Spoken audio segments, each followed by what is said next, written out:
Hello students, मैं हेमंत स्वामी हिंदी की online कक्षा में फिर आपके समक्ष उपस्थित हूँ। आज हमारा अध्ययन का विषय है कक्षा 11 की हिंदी पाठ्य पुस्तिका आरोह प्रथम का अध्याय आओ मिलकर बचाएं, जिसके कवयित्री हैं निर्मला पुतुल। तो इसकी संपूर्ण व्याख्या का अध्ययन हम पिछले वीडियो में कर चुके हैं। अब इसके सभी प्रश्नोत्तर हल करते हैं। आइए। प्रथम प्रश्न है, माटी का रंग प्रयोग करते हुए किस बात की ओर संकेत किया गया है। तो इस अध्याय में माटी का रंग प्रयोग किया गया है, तो वह किस बात के लिए संकेत करता है। इसका जवाब है, माटी का रंग प्रयोग करते हुए कवयित्री ने अपनी मूल पहचान को बनाए रखने की ओर संकेत किया है। इस कविता में कवयित्री ने माटी का रंग प्रयोग से स्थानीय संथाली लोक जीवन की विशेषताओं को उजागर करने का, सामने लाने का प्रयास किया है कि वहाँ के संथाली लोक जीवन की क्या क्या विशेषताएं हैं, वो यहाँ प्रकट किया है। वे चाहती हैं कि यहाँ के लोग अपनी सादगी, भोलापन, प्रकृति से जुड़ाव और जुझारूपन, संघर्ष करने की वृत्ति आदि को बचाए रखें। तो इस प्रकार से माटी का रंग प्रयोग करके ये स्पष्ट किया है कि संथाली लोक जीवन को बचाया जा सके, वो अपनी सादगी, भोलेपन, प्रकृति से जुड़ाव और उनके संघर्ष करने की वृत्ति को बचा सके। अगला प्रश्न है, भाषा में झारखंडीपन से क्या अभिप्राय है।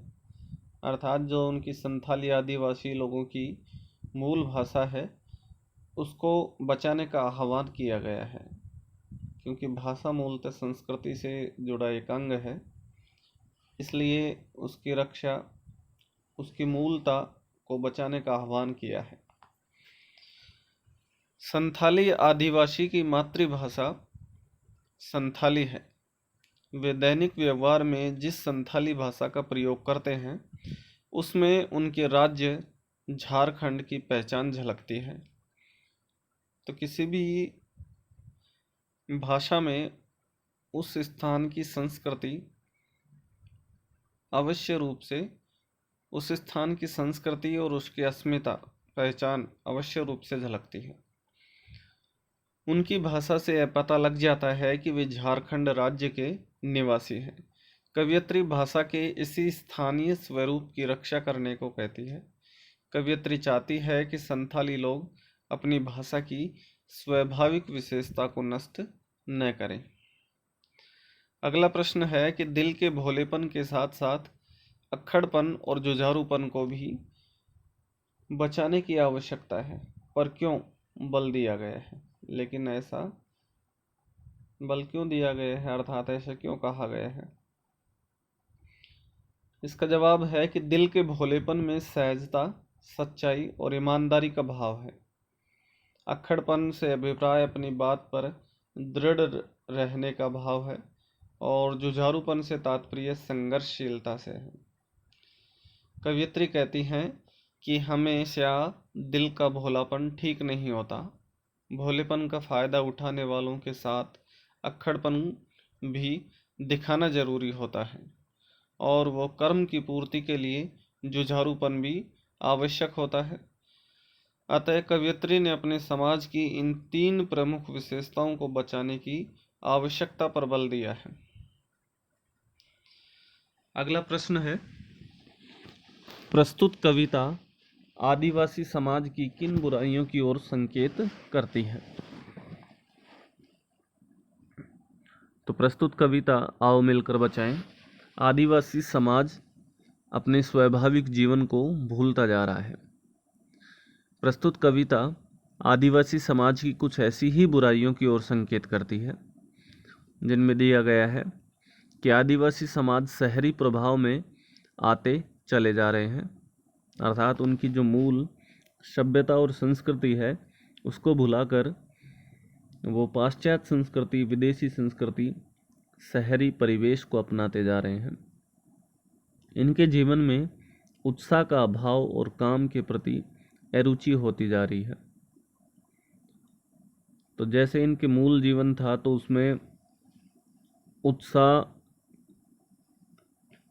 पूर्ण रूप से भरा हुआ था, लेकिन और वो अपने काम के प्रति भी सजग थे। लेकिन जैसे ही उन पर शहरी जीवन की आबो हवा पड़ती है तो उत्साह का अभाव होता है और काम के प्रति भी अरुचि प्रकट होती जा रही है। इनमें शराबखोरी के साथ अविश्वास की भावना भी बढ़ती जा रही है।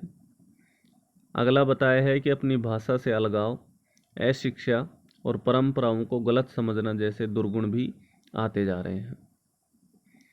अगला प्रश्न है, इस दौर में भी बचाने को बहुत कुछ बचा है। इस पंक्ति से क्या आशय है, ये स्पष्ट करना है। तो प्रस्तुत पंक्ति से कवयित्री का आशय यह है कि आज के इस अविश्वास भरे दौर में अभी भी आपसी विश्वास, उम्मीदें और सपने बचाए जा सकते हैं। इन सभी को सामूहिक प्रयासों से बचाया जा सकता है। अगला प्रश्न है, निम्नलिखित पंक्तियों के काव्य सौंदर्य को उद्घाटित कीजिए। पंक्ति दी हुई है, ठंडी होती दिनचर्या में जीवन की गर्माहट। तो इन पंक्तियों के द्वारा कवयित्री निर्मला जी ने आदिवासी समाज की दिनचर्या में आई ठंडक की ओर इशारा किया है कि किस प्रकार से इनकी दिनचर्या शिथिल पड़ गई है पहले की तुलना में। कवयित्री ने दिनचर्या की नीरसता को दूर कर गर्माहट अर्थात उमंग, उत्साह और क्रियाशीलता की आवश्यकता पर बल दिया है। तो उनकी जो दिनचर्या है वो ठंडी पड़ गई है, अर्थात उसमें क्रियाशीलता नहीं रही है, इसलिए गर्माहट लाने के लिए कहा है। गर्माहट से तात्पर्य है उमंग, उत्साह और क्रियाशीलता। यह काव्य पंक्तियां लाक्षणिक हैं, लक्षणों के आधार पर वर्णन किया है, ठंडा, गर्म। इनके उपयोग से कविता में एक प्रकार का गांभीर्य आया है, गंभीर अर्थ प्रकट हुआ है।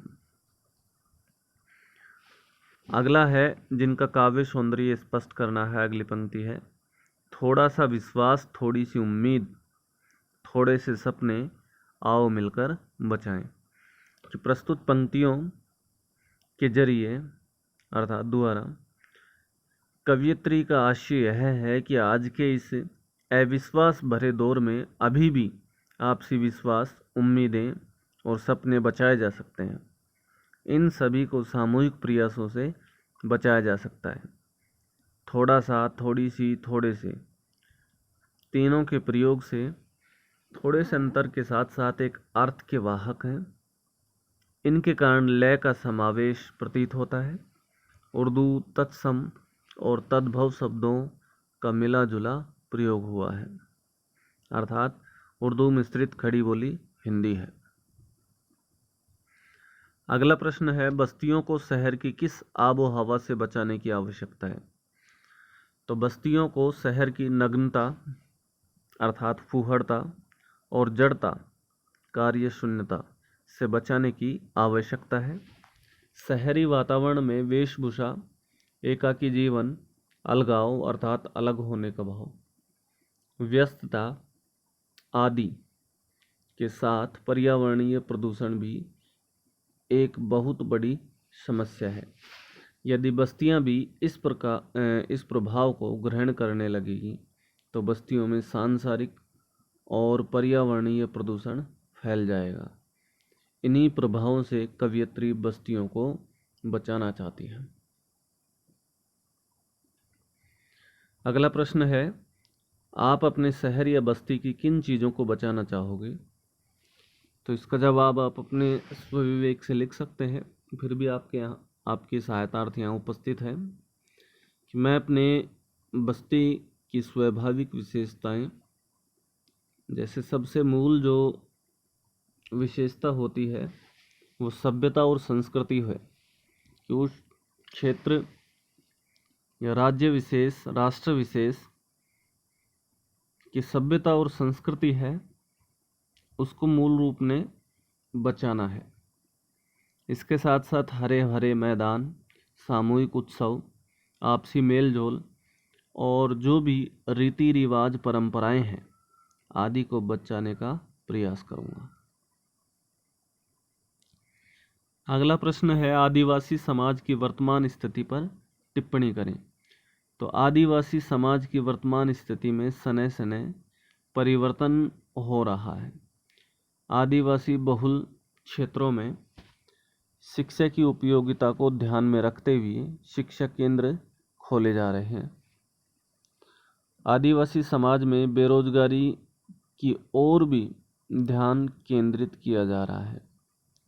इससे वहाँ के लोगों की आर्थिक स्तर पर इसलिए वहाँ के लोगों के आर्थिक स्तर पर सुधार किया जा सके।